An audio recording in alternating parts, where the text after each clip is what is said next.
Rhett, welcome to the podcast. Hi, thank you, Nick, for having me.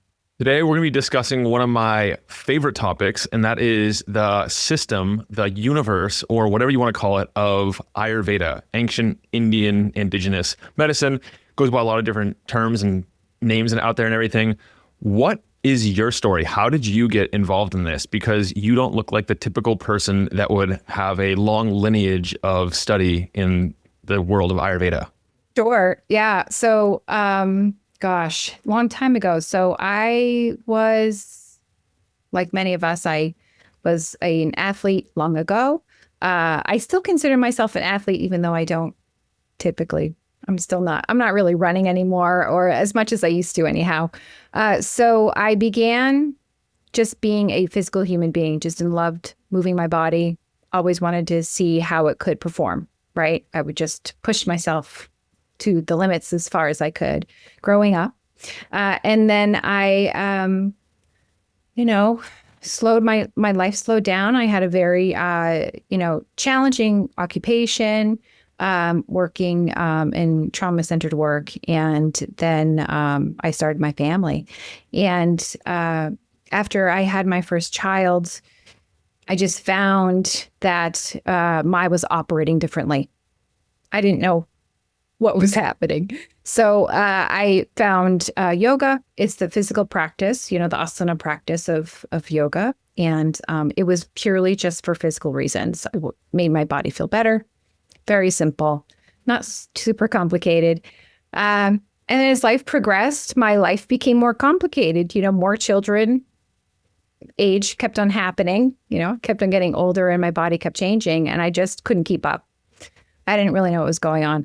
So, interestingly enough, I was still practicing yoga, and I was having moments of like, I'm doing all the right things.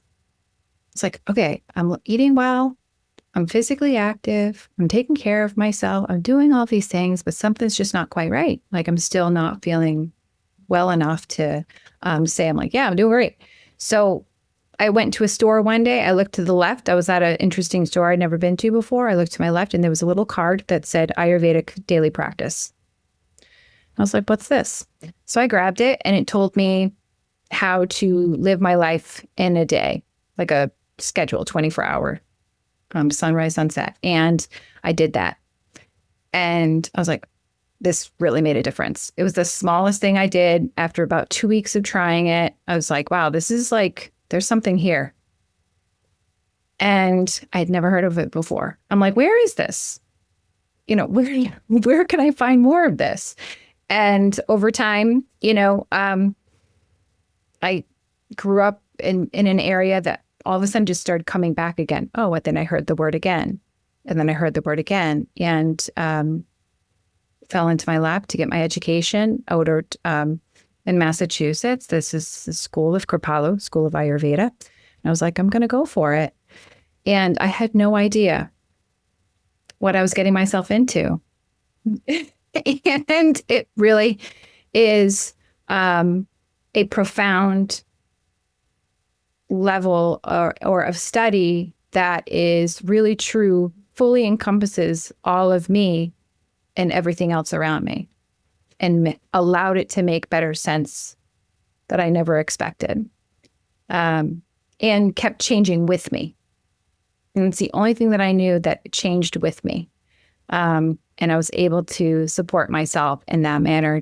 There was just more and more and more to know. Before we explore all of that, I'm curious, people who heard you mention that one daily routine, which it is a special name for it in Ayurveda, about like how the day is structured, and in that system they have like each of the periods of the day, the hours of the day, broken off into different like sections, and like they each energy repeats like I think twice. It's like 2 times per day. What was in your routine that immediately made you feel a difference? Yes. So one was waking up before sunrise. I know, not for everybody, but for me, that did make a difference. Seeing the sunrise and seeing the sunset every single day as best as I could was the 2 things that really did help. Another one was Abhyanga, which is the self-body massage. It actually was assisted because I was heightened to injury. Like I could get injured. I injured so often. And it assisted with inflammation. It assisted with joint issues, moving of lymph, of stagnant energy in the body. So that made a huge difference in how I felt overall and mentally too. Like there was stagnation in the mind too. So it really did move things around. You say self-massage, just for anyone tuning in, what exactly does a self-massage even look like? Yeah, it's like simple. It starts, if anybody sees it, people see it on YouTube and stuff like that. It's an oil. You can use a sesame oil or a medicated oil. And you start at the top of the head and you basically just do circular motions around the joints to move stagnant energy around the joints. And then depending on your skin and depending on who you are and how you're made up of, either you rigorously massage the skin and the muscles or slowly move the oil over the skin as well. You even do like your hands, your joints, and you do it before you really do anything else that day. And you don't have to do it every day. It's depending on you and what you're made out of. It's suggested to do every day or every other day. And it's seasonal practices as well. So the Abhyanga is it's not for a detox or anything like that. It just allows your body to move stagnant energy. And the modern terms you might use for that would be things like helping with lymphatic drainage or like stimulating the fascia. There's probably a lot of other things too, but like it doesn't really matter necessarily what we call it today, but we know that it does a lot of different beneficial things. Absolutely. And it pulls, as they say, detoxes the joint sometimes, and it allows, yes. So any inflammation, and things like that too, and allows them to prevent, arthritis, things like that. And if you have any injuries in the tendons, things like that, it helps also soothe that. And knowing that the skin is the largest organ on the body, right? And it absorbs everything, right? So if we use an organic medicated oil, it gets into all the layers of the skin, including and if it stays on long enough, it can get towards the muscle and towards the bone. When you say medicated oil, people are going to be curious, what kind of medications are in that oil specifically? Sure. Yeah, absolutely. There's herbals. I know there's so much to this, right? So, and it can get heady and complicated, but for me, I'm like, it's oil, it's okay. You can look at it and you can see what you think about it, right? But there's so many different herbs you can use, as we call it, a decoction, or, they're steeped into the oils or oils are heated up and the herbs are placed in the oil. It can be like anything from turmeric to ginger to something called brahmi, which is a plant. It's an herb, very strong herb for the mind. It can be ashwagandha, which is, as they say, a really great, thing to deal with stress.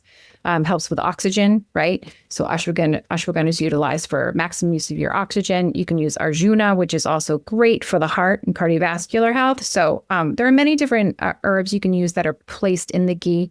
You can eat it too. So that's the thing about Ayurvedic medicine, is that a lot of what you place on the skin, you can also consume in another way. So if you, depending on what you're dealing with or working with, there's always a way to make it work for you. Yeah. Yeah. The point is that it's not the medicated oil most people would think about when you're talking in modern terms about a medicated oil. Right. Yes. We are speaking of an ancient medicinal practice from indigenous of India, right? So we're speaking of medication, which is plant medicine too as well. Yeah. And so then after the self-massage, what is next in that routine of yours? Sure. So it's kind of long. Okay. So some people joke around, you have to sort of be retired to do this. So, that's why we wake up so early, like anything, that's partly why. So really a dinacharya is a daily, as they say, practice or a daily ritual or just a daily maintenance of the body. So I can certainly say you wake up in the morning and there's scraping of the tongue, which is making sure getting any, unprocessed anything in the mouth, oil pulling. So utilizing an oil wash in the mouth to oil pulling takes care of any plaque or any, dryness of the mouth, replenishes and hydrates the mouth, prevents cavity buildup, things like that. The other piece is after that, washing out the eyes. So I just take water in the eyes, making sure my eyes are clean. So you're basically cleaning up and clearing out your senses. those things that have the five senses. I oil my ears, I clean out my nose, and I oil my nose. So it's really about oiling your body. So that's the big piece of it as well. And, prior and after that, some sort of physical practice. I don't always say you have to do yoga all the time. It's a physical practice to help just move the body, allowing it to, let go of the evening sleep, right? And anything that you didn't process from the day before. It really is about processing life stressors and also food, right? Metabolizing life, right? As best as you can. And what it is to prevent buildup of stagnant, like food buildup or emotions. We're trying to burn those out of the body. So you want to have really good digestion. And that's a piece of it as well. It's about, metabolizing life, right? So that is, and pretty much by then the sun is rising. So I usually get my physical practice in, which is very light these days. I'm, getting older, so I'm not doing any rigorous work here. But it is just in having some sort of breath work involved too as well. So using the breath to clear out stagnant energy as well, clearing out of the lungs, opening up the diaphragm, allowing space for your organs. Breath work is great for that as well. And it also allows you to kind of, clear the mind to prepare for meditation. And then, meditation can be as long or as short as you want it. That's kind of how I do it. Depends on the day. We have busy lives, right? So this could be a 5-minute situation or even 2 minutes, like whatever you can do to allow yourself a moment before you step into your day. So that really, the meditation is kind of the last thing. And then, you prepare yourself for a glass of warm water. I usually have that too as well before I begin eating anything. And then, so, and for me, eating something in the morning that's easy to digest and quiet.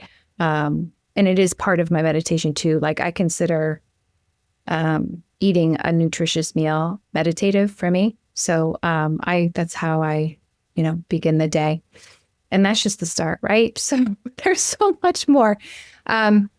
And I always feel whatever happens during the day happens, and we do the best we can. I do suggest to eat the largest meal in the middle of the day where your digestion is at its height, which they say noon and the sun is right above you, and which is a great way to help yourself to prevent that strange. Sometimes I would have like a sugar crash or whatever at like 2:00, 3:00 in the afternoon. It was just because I didn't eat enough, for me. It all depends on you as well. But largest meal in the middle of the day, and the end of the day, you taper off and you have something lighter, around 6:00 in the evening to prepare yourself for sleep. So really, like after the sun goes down, you're just really preparing yourself for sleep. So that is really kind of the end of the day. And, of course, my kids think I'm funny. I like turn off all the lights and I just have like a little bit of light going and things are quiet. It's not for everybody. This was not my life when I had 3 toddlers, that's for sure. So it's challenging, when you're in a more busier part of your life. My kids are older now. So finding that time in the evening to prepare yourself for sleep, knowing that you don't always get alone time either. I get it. I've been there myself. So finding that time in the evening to prepare yourself for sleep sometimes can be shorter than some, attempting to quiet things down in the evening. Over time, it starts to happen, but when I work with people and their life is so busy, they're like, I don't know if I can do all this. However, I just say, just try one thing. So we usually it's attainable and it's manageable and it's practical, but it takes a time to get that process going. This didn't happen overnight for me as well. I've been doing this since my daughter was a baby and she's 21. Okay. So it takes some time to kind of really shift. And as you change in your own life, your practices will change as well. So this isn't for everybody. What I do today isn't for everybody either. So, when you have a busier lifestyle, we do work with what's going on in your life. We are what they call, we're walking this earth. We're householders. We're living our life. And we can't shy away or run away from our lives. So these Ayurvedic practices assist in supplementing what's already going on. So that's the big piece, is that Ayurveda has a really great way of meeting you somewhere with your life and what you have going on. We'll explore more of that. But to underscore what you were saying, like really just starting simply, like not necessarily implementing everything we just discussed. Because after, like, I've been using tongue scraping and oil pulling for like 6-7 years now. And now when I brush my teeth and I don't do the other stuff, I don't clean my senses. I haven't done the ear cleaning every day like it sounds like you do with oil. But like now when I don't do that stuff, I feel dirty if I just brush my teeth. Like it doesn't feel like it's enough. And just to start off, like 1 minute for each of those, and then like a 1 minute meditation, and then like 90 seconds of mobility work, if that's all you can do. Like that, in 15 minutes, you can have like a solid morning routine that you'll feel good and recharged with. Yes, absolutely. The way I describe it, it sounds like forever. Your morning's completely used up. But yeah, absolutely. You can be as short or as long as you need, or what works best for you. Yeah, absolutely. And a lot of us, when we wake up in the morning, sometimes we're just like, oh my goodness, hang on a second. I just need like 10 more minutes before I really get moving. So, that practice of preparation for your day, even preparation to just get out of bed. I have a teacher that just said, geez, waking up in the morning is just traumatic enough. Our body's like just coming out of sleep, so it takes a lot to get moving. So absolutely, just the shorter of whatever's attainable. We want this stressless. We don't want more stress. We don't want more stress on yourself. So we try to keep it as simple, so to prevent the stress, because sometimes you don't want it to feel like it's an obligation. It's an extra credit. There's a really popular longevity doctor that's been making the rounds for years and wrote books on the topic and everything. And he often talks about how we need personalized medicine. And when he looks back at like the ancient systems, he discounts them and says that, oh, these are like so generic. They don't actually work. They were like harming people. They were like doing bloodletting and stuff like that we know isn't as effective as they made it seem. But at the same time, like you have systems like Ayurveda where you're really personalizing it to the individual. What are your thoughts on whether or not Ayurveda is actually like personalized precision medicine? Sure. I personally feel it is. We are described, so speaking of that, everything is made out of elements, is where we're going to the most, minute or the foundation, right? We want to go into the foundational piece. So we're all made out of elements, if we can go as simple as possible. And all of those elements have characteristics. All right. There's, these elements are ether, air, fire, water, and earth, right? And then those are kind of collected into different sub-subjects, as they're called Vata, Pitta, and Kapha. And those three doshas all have different elements involved as well. And when you're working with someone, or you get to know with someone, these people, all of us have a certain kind of chemical makeup or elemental makeup, and everyone is different. And the way we perceive and see the world around us is through the lens of these doshas, right? And understanding how they operate and their characteristics, we're able to, and also knowing that our food also has elements, and the herbs have elements, and our activity has these elemental factors and characteristics. So when we are working with an individual, we're also working with their life experiences. So it really is a unique philosophy, but it's also a medicine and a science. So we're understanding this human being. A teacher of mine says, and I think it was Claudia Welsh says, as many constitutions there are as human beings. Right. So each human being has its own constitution, and that's what we're working with, the one human as a whole, but also knowing that they are a unique design, and what works for one won't work for another. We know this. So using this individualistic medicine, it can get very complicated and we can get very detailed, when it comes to all kinds of practices, but also, different medicines that we utilize with an individual. But also when it comes to life practices, when it comes to the individual and what we want them to do for themselves, we also want to make sure that it's simple enough and accessible enough that they feel that they can do it for themselves. And then the details and the complicated pieces, you come to us, and we have a conversation around it, because we want people to feel like this is not just attainable, but useful for them, and they feel good doing it, and they feel confident in knowing who they are and full acceptance and expressions, how they express themselves.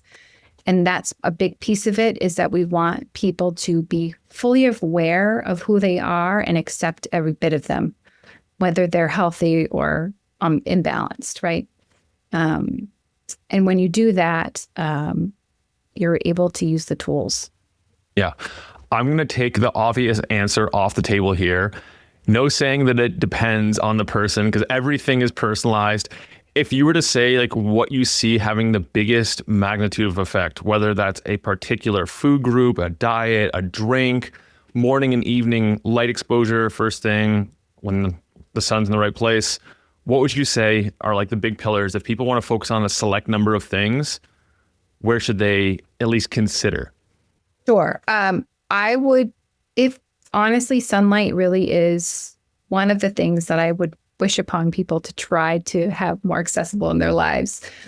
Whether, when I joke around with some people, I said, just like open the curtain and take a look out your window, just take a look. And if you have to go back to bed, that's okay. Like I've definitely had those moments, like you do a little bit at a time, right? So getting sun exposure as much as possible, if you can, I feel is one of the biggest pieces of it. It really is kind of uplifting for many of us. It's just a mood booster, to be honest.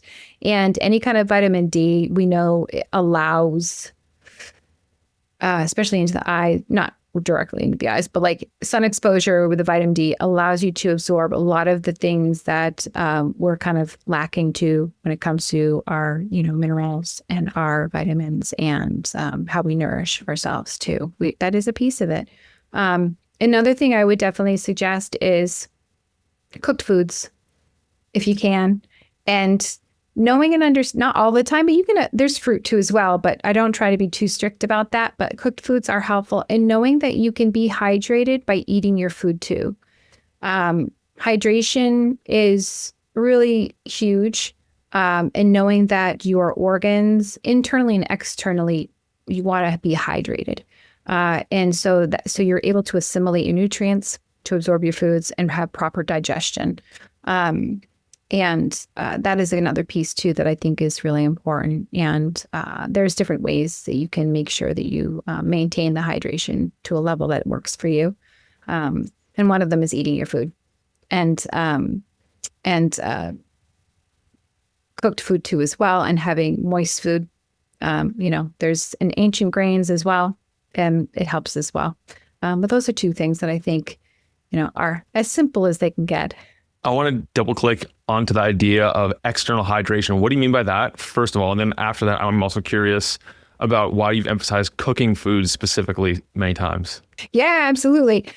So let's see. External hydration. Well, if you're hydrated on the internal, eventually over time, the external will start showing, right? So it's working from the inside out. So when you're eating cooked foods too, specifically, they're moist, that use water.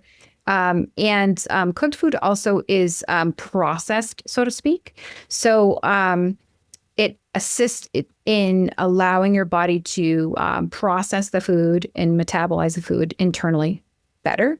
So you can have, so you're not trying to metabolize or digest raw foods and cooked foods at the same time. It makes it harder, more challenging to digest and process at the same time. And the hope is to kind of like have yourself where you're like burning your foods while you're eating it if that makes sense, or digesting your food as you're mean? eating it. Yeah. So like pretty much like as you're eating it, you're metabolizing and absorbing what you're eating. Right. So there's this place where it says it's a third, a third, a third. So you want to have a third in your stomach, your food, a third in your stomach, air, and a third of your stomach, water or moisture. And it churns, it moves and processes in the stomach and digests. And when that happens, it's just assists in metabolizing food, and you can better absorb the nutrients when you eat them. And that's a piece of it as well. I hope that explains it. But cooked food, also too, when you're cooking your own food, you smell your own food, it starts the process of digestion before you're even eating it. So your body knows it's going to eat and be, nourished. And part of that is, seeing it, smelling it, touching it. And that is another process and piece of it too as well. It's interesting because there's certain things, certain compounds, certain enzymes in raw foods that you don't get when you cook them because you denature them. But at the same time, there's like a whole movement around like bioenergetic nutrition and everything. And that's like, how do you optimize for digestion?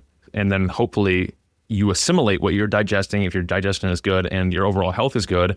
And like that is like one of the big focuses right now in like the nutrition world, because it's like you can eat the best things, if you're not actually digesting them and you're not assimilating them into your body, they don't do much good. And in the Ayurvedic world, digestion is up towards the very top of like the most important things, like your Agni, I think it's called, or your like digestive fire. Yes. And, and I, of course, like there are so many things out there people can do. And, if it works for you, it works for you. When it comes to Ayurveda, yes, in making sure your Agni or your digestive fire is at optimal level or good level for you, right? We don't want it too hot, because then, it doesn't work and we dry out our body.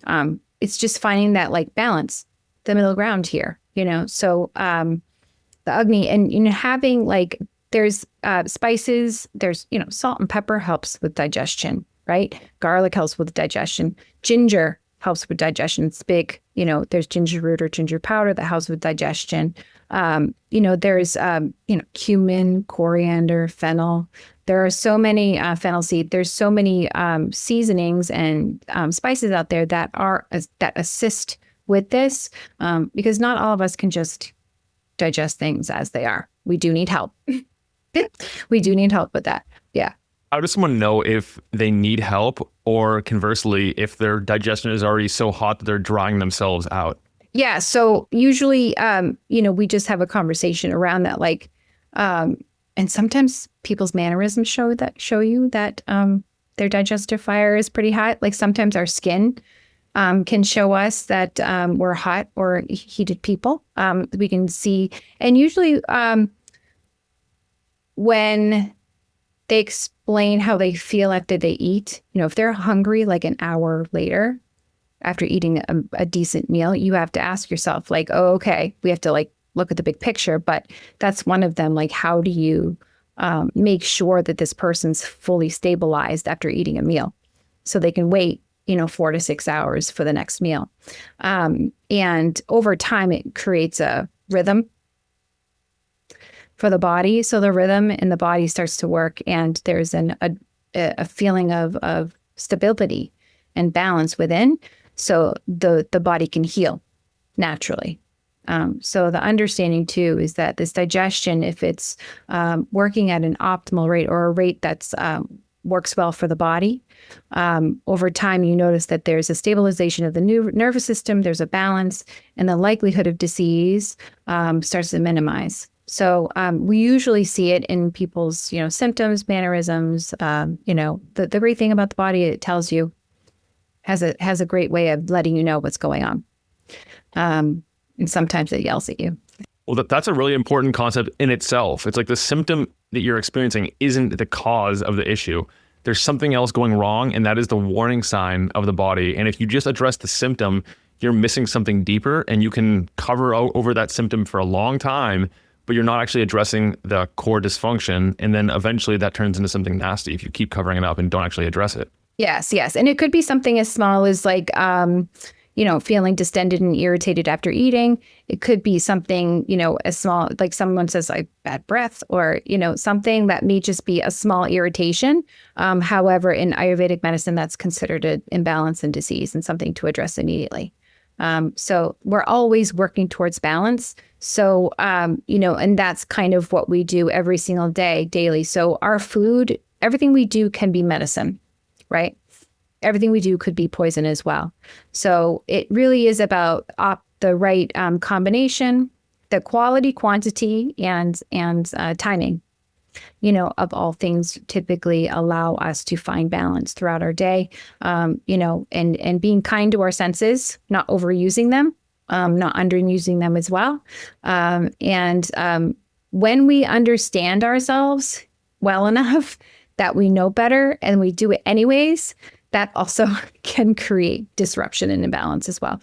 So that's the challenge sometimes with Ayurveda, is like once you really know how to do it and then you kind of like do it anyways, then it kind of like, then you're in trouble.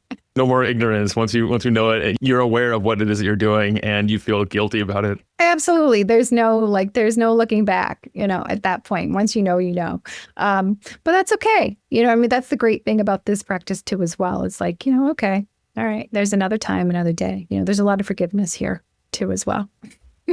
You said bodily rhythms earlier. People at this point have probably heard of circadian rhythm, the rhythm that we're all experiencing on a daily basis. There's also septian rhythm, I think it's called. And then women have infradian rhythms. There's a lot of different rhythms that go on in the body. How do you go about like working with those or supporting those rhythms? One of the most important ones you mentioned earlier, which is also like getting early light exposure and then evening light exposure. Your mealtime makes a difference. When you exercise makes a difference. What are the other like ways of supporting healthy rhythms? Sure. A lot of it too is, observing yourself before you really make a change. So sometimes the circadian rhythm is beneficial. And there's also the rhythm of the female, they call the moon cycle. There's so many different rhythms, right? So it really is about you, and self-observation really is like also a piece of this too. So what I always suggest is observe yourself during your day without making changes first. Just slow yourself down and becoming more aware of how you feel, getting back into your body. So being aware of your breath, being aware of your day, being aware of your mind. And then we kind of go from there and discuss, where do you feel your peak? Where do you feel your valley? Time of day, where in the body? What do you mean by? Yeah. So where do you feel you have best energy? What time of day do you feel like a little like, like unearthed? What time of day do you feel kind of like you foggy in the mind? What time of day do you feel the most tired? What time of day are you most hungry and why? And we could be kind of a little off, So when we see that, then we start to try to like supplement and make some changes and tweaks along the way, to slowly navigate to that circadian rhythm. Not everybody's on that. Not everybody's doing it.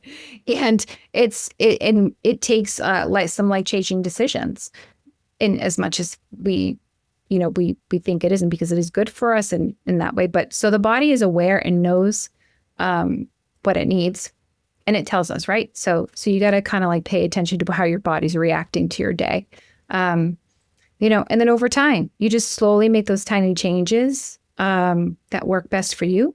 But also the hope and the goal is that your body gets to a point where it knows when it's going to be nourished. It knows when it's going to rest. It knows when it's going to be awake. It knows when it's going to work. So, and we follow through with that, right? So like not only our body knows it's going to happen, but we follow through with that and actually deliver ourselves and do it. So it creates a feeling of safety within the body. And the body can feel balanced and nourished. So, when life happens, we're more in that rest and digest space. And we're able to adapt with a level head.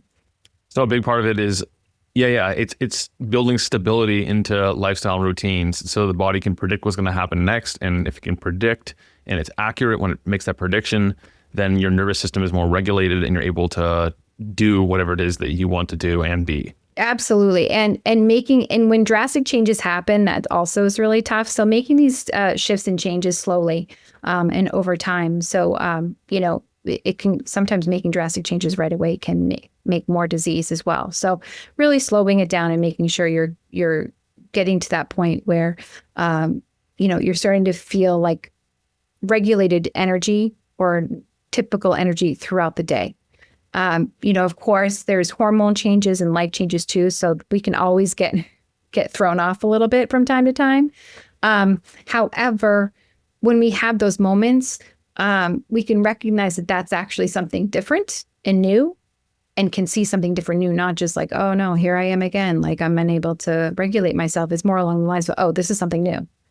Oh, okay. So I'm going to have to like figure this out. Right. So there's less feeling of emergency, when there's these changes within.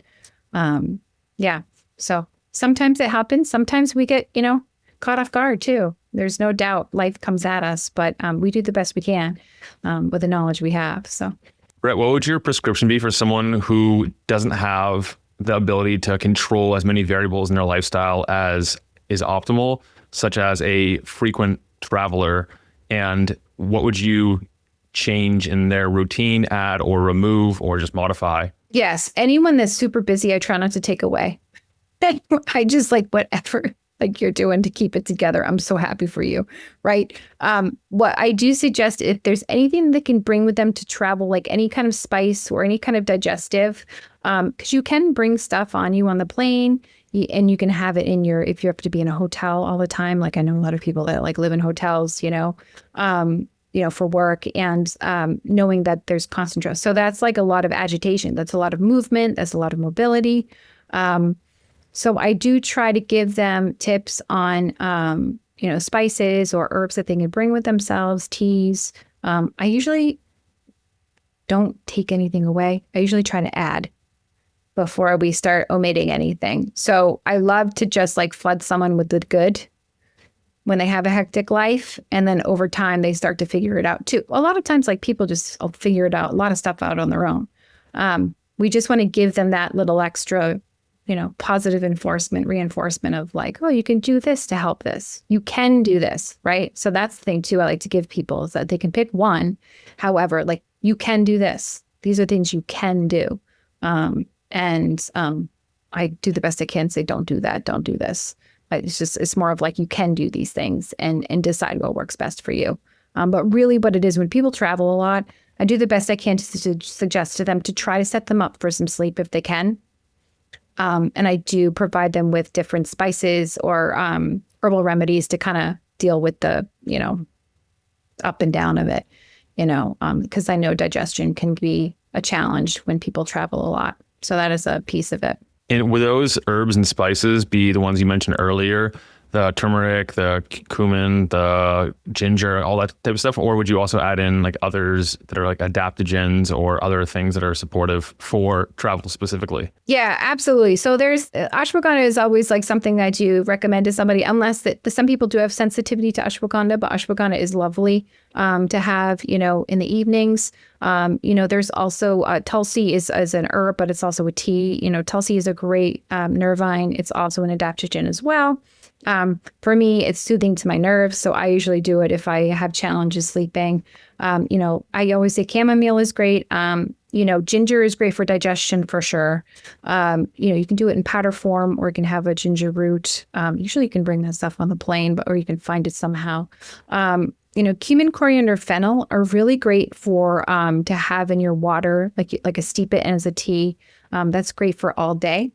It helps helps with digestion, helps with the colon, and helps kind of in the fennel is really nice and cooling for any gas or bloating that you can have. Because I know with air pressure on a plane, so you really work hard at making sure that your colon and your digestion feels supported and hydrated.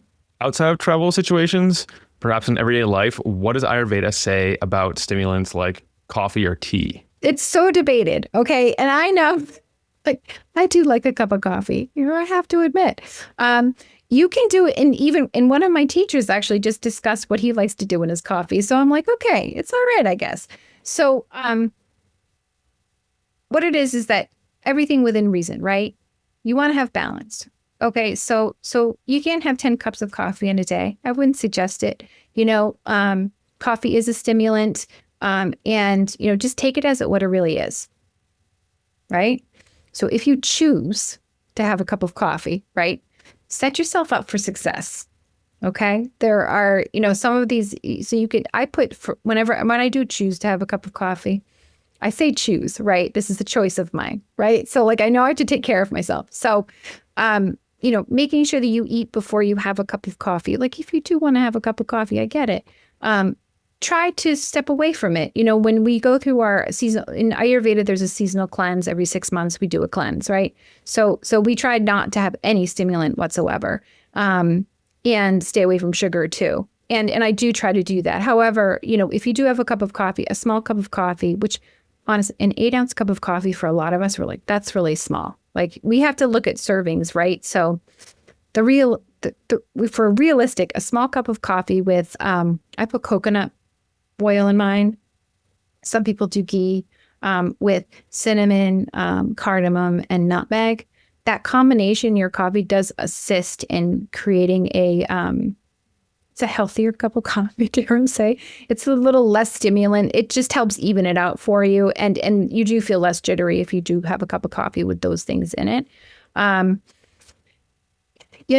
don't like to take things away, right? But I do say when we start flooding you with the good and you start taking on the lifestyle over time, your body starts to want what it needs and then lets go of what it doesn't need.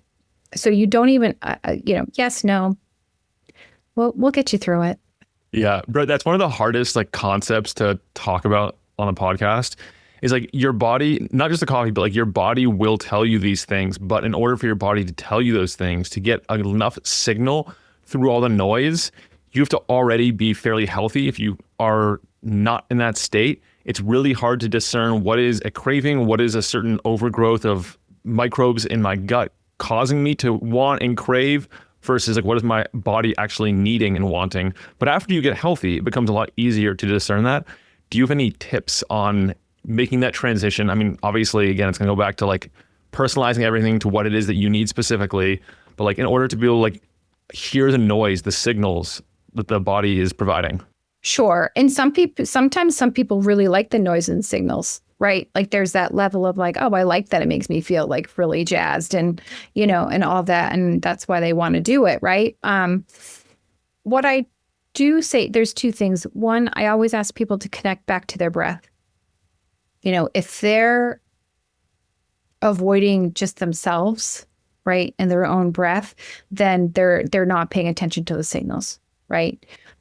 There's also that level of don't take it we don't want to take this too seriously, so, and we take it seriously, but, give yourself a little bit of a break. Yep. Okay. You got this challenge in front of you. This is something that that you've been advised, that isn't good for you. Okay. Sure. Right. So we do want to take the pressure off. The more pressure you place on yourself, sometimes I feel like you feel more of the urgency to do it. And it's such a strange thing, right? We are such interesting beings, I have to admit. So, but that's basically kind of what it is too, is acknowledging, yes, okay, that's something that I want to start changing in my life. But at the same time, okay, it took me, 40 years to get here, right? So give me a break, right? So we're going to take our time. And the other one is, again, giving yourself and continue to say, you can do these things. You can do this. You can do this too, right? And you can do this too, right? You can make your cup of coffee the most amazing tasting cup of coffee ever, right? In this one cup, and it makes you happy, lights you up. Along with that, there are these other things we're going to do to support your body, so we're not perfect, right? And this is not going to be a perfect path here. What it is, though, is that you're coming to the realization that your body is encapsulating something very precious, right? It's you, right? So once you start understanding that too, the philosophy and understanding is like, you are really important and your health is really important, and really believing that wholeheartedly over time, you start to come to that understanding, and there's a little grief and loss in those life practices that we have, but asking ourselves, what are we really gaining by turning around and going in the direction of more of a healthy practice? We gain so much when we let go of the things that don't serve us, right? And take on the things that really like feed your soul, and that takes a little time, but again, it's about knowing that this is a lifetime practice in life. So taking some of the pressure off and knowing that, a little bit at a time is enough. And, being a cheerleader, like I'm cheering people on all the time. I'm like, that was awesome. Like you got to just like be happy about it, that someone walks through your door and they want to make an effort to make some change for themselves. Like that alone is a huge, huge, huge deal. But yeah, that's the way it goes. I think one of the other low-hanging fruits here to help people along that journey is, as you mentioned earlier, to start observing the seasons, whether it's like the life season, like your 10s, 20s, 30s, 40s, et cetera, each of the decades, or it's just like the actual seasons changing within 1 year. And you mentioned that in Ayurveda, there's 2 seasonal detoxes per year. What is the overall importance of seasonality in Ayurveda and in your experience working with clients?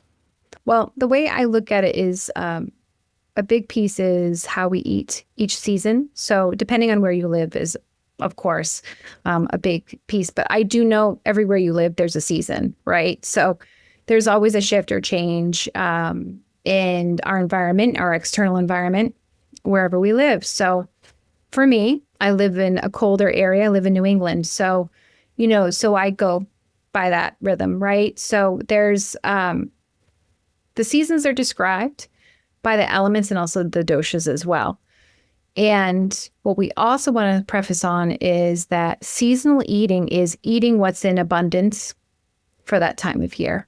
And usually what's in abundance that time of year has the most nutrition and usually is the best for us. And that's kind of part of it, is we want to be able to eat our food that's at optimal availability, right? And the spices as well. We notice too, like when, say, for example, springtime, what's in season are things that are more cleansing to the bodies, because we're trying to let go of the stagnation or the maybe weight that we accrued over the winter time. Some of us do. And so when we do this, our body tends to have an ability to adapt to the season better. So our body operates better for the season, right? So for summertime, if we eat foods that are cooling to the body, we're able to adapt to the temperature change and the heat in the summertime. Same thing with fall or autumn. We start eating more stable, warming foods. We're heading towards a colder or windier time of year. So we're able to maintain that. Our bodies are supposed to we're maintained better during that time. Then as we get into winter, we need, again, warming, stabilizing food, right, to withstand the winter months. And then again, right, spring comes around again and we want cleansing foods because there's been stagnation for so long, right? Well, we say, depending, right, where I am, we're inside often, right? So you guide folks towards which foods specifically, because like perhaps they don't know what foods are warming or cooling. And also like with most people shop at supermarkets, I can buy berries 365 days of the year. I can buy produce any time of the year. I can buy anything at any point. I know, right? And that's the wonderful thing about having this at our fingertips, right? Such a wonderful thing. We're so lucky, right? To be able to have things available to us and however we want and whenever we want it. However, at the same time, so it's not always necessary, right? What is necessary for the time that we're in need, right? So, wintertime, what we suggest, brothy foods, spicy foods too as well, pungent foods. So ginger, of course, I always say ginger's for everything. I feel it's like a round the year type of thing to be eating. Ginger's great. Cayenne pepper's great. For wintertime too. Greens are great too. Greens are pretty much mostly year round. Kale. We say seaweed is a good time. It's very dense and nutritious in the wintertime for us. Like we're kind of in need of that, right? So we're looking for things that are like really nutritive and stabilizing. At the same time, we don't have to eat a lot of it in order to get to that benefit, right? So wintertime too is like root vegetables, and also things that are really, healthy fats. We're trying to maintain the brain during that time of year. And so healthy fats are also great for then. Springtime, we're heading towards, dandelion root. Dandelion is a great resource for cleansing of the body after wintertime. Berries are for summertime. They're in season in the summer. They're astringent. They're also a little sweet. So again, spring, we want cleansing foods. We're heading towards getting close to, there's ramps during that time of year. So, and then there's fiddleheads, all that stuff you find that just starts to poke up, through the dirt, right? And, lighter foods in the springtime is really beneficial. We start to lighten up the way we eat. And there's more like grains involved, chickpeas, things like that. There are people that love meat and want meat in their life, so we don't say no to it. However, it is a seasonal practice, right? So I can just say from my own personal experience, meat eating is usually during the time of year where it gets colder. So that's usually like an autumn, winter thing. So going back to spring and then summertime, we want cooler foods, right? So foods that are cooling are like mint, cucumber, anything in the cucumber family is helpful. Fruit is definitely a plus. We do eat it by itself. We don't typically eat it with cooked food as well. So if we eat fruit, we eat it alone. And that's a big piece of it as well, because fruit processes and digests faster than other foods. And we want to make sure when you digest your food, it can be done kind of at the same time. So summertime too is, cooling foods love like a lot more water. We treat our water differently too as well. We put cucumber in the water. So when we're drinking it, it cools us from the inside out. And that's a piece of it as well. And of course, like berries are summer fruit. Anything that comes up in the summertime that's at its most peak. Summer is so great. By the end of the summer, it's like there's like so much available, right? So, anything that is in plenty during the summer is useful. And then come fall, again, we go back to the other transition, right?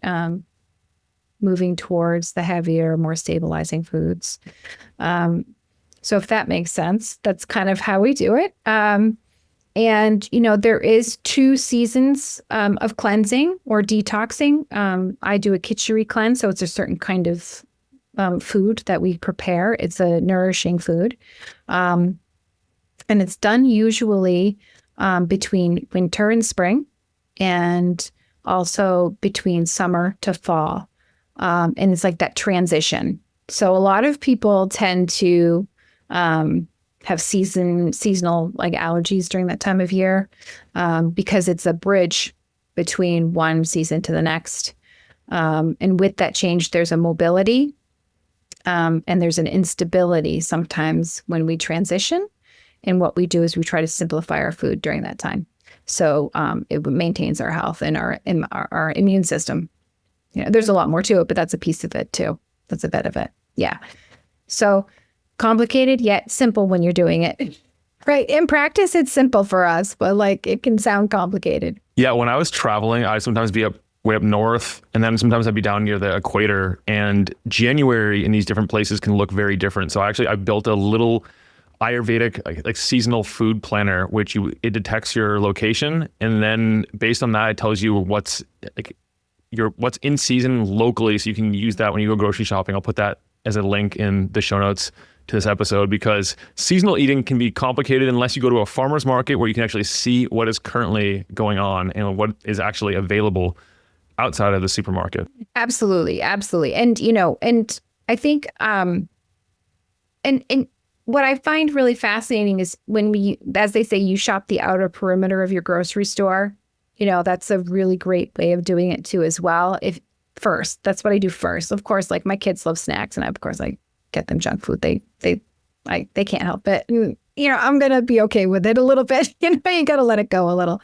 But yes, that's a really great idea, because, unless, and plus too, if you're in the city, things like that too, it's tough to really see, unless you're out at the farms, like you said, and you don't see it in person, you don't know, right? Like of course I was traveling a little bit, and I was in an area where they're like, oh, the soursop is so amazing, the fruit. And I was like, oh, awesome. I can't wait to go. So I go, and they're like, it's not ready yet. It's kind of one of those things, like, it's good to know that. And, what's also to go with that too, that I think is really wonderful to also say is that, right, the transition brings, we get sick or something happens when there's more like a transition change, right, from taking a plane or the season, right? So when that happens, that's when you start to have to go, you can't forget about yourself, right? And doing those things and taking a moment and be like, okay, what can I really do to take care of myself while I'm traveling and all of that? But I definitely have to look at that, because that would be so beneficial, because I could have used that when I was traveling, and I was like so disappointed. I have to admit I was.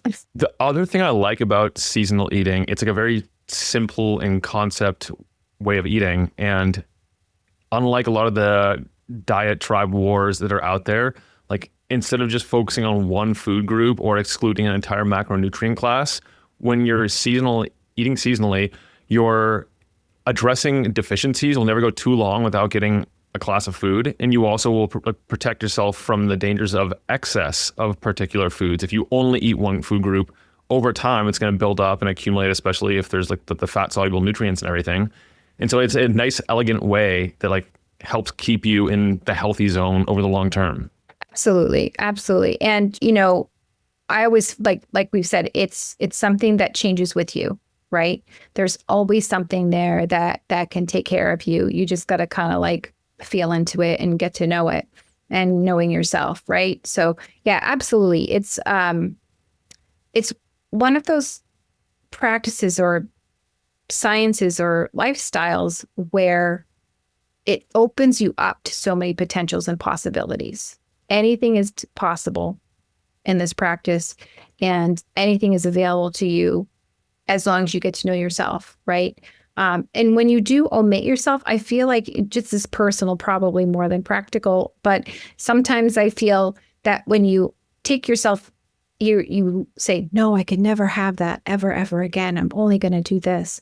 It does create a mental thing. Like it just kind of gets to you mentally, and, and a rigidity that, that you can soften around, and that's part of Ayurveda is loving yourself so much that you're softer to yourself and you're kinder to yourself. And, I'll try a little bit, see what happens, right? Like we are this is an experiment. Like our bodies are, we can experiment within reason, on what we can do to optimize our health and take care of ourselves. Yeah, full agreement. My strongest food cravings I ever experienced were like a couple days into a dramatic dietary change. I'd say I'd start trying carnivore, then all of a sudden I have like a weird craving for broccoli. I'm like, since when do I crave broccoli? It's stuff like that. And it's like, I think a clear sign, like, yeah, things are changing in the gut, sure. But also it's like, if I just let myself have a little bit, then the craving would probably go away. But it was knowing that I couldn't have it, all of a sudden, that's what made the craving come out the strongest. Of course. Sounds about right. What we can't have, we want, right? So if we know that, and that's the wonderful thing is that once we know that you can have there's no limit, right, to your health, right? There's no limit to your health, then the cravings change, right? And that want or desire or whatever subsides, because you're like, do I need it or do I not need it? So that's a big piece too, is like, it's the not wanting for anything if you don't need it, right? And I think that's really great. And the prevention of that, like, aggressive feeling, right? And it's about balance, and it's about feeling calm. Yeah, well, that's a good note to wrap this one on, Brett. If people want to follow your work, to connect with you, to work with you, where do you want to send them? Absolutely. Please come to my website. That's usually how it starts, at seedthespirit.com. You can reach me there. And, usually I have, a community that I work with here where I live. However, I do online work as well. You can also email me at all lowercase, brett.seedthespirit@gmail.com. You can reach out to me directly too as well. And I am on Facebook and Instagram. I just put out little bits of information there as well. However, I do like the direct communication too. So, I'm available for that too. Yeah. Perfect. Well, thank you so much for joining me on the podcast today. All right. Thanks so much, Nick. It was great. Likewise. Bye, everybody. Thanks for tuning in to High Performance Longevity. If you got value today, the best way to support the show is to leave a review or share it with someone who's ready to upgrade their health span. You can find all the episodes, show notes, and resources mentioned at Outliyr.com. Until next time, stay energized, stay bioharmonized, and be an outlier.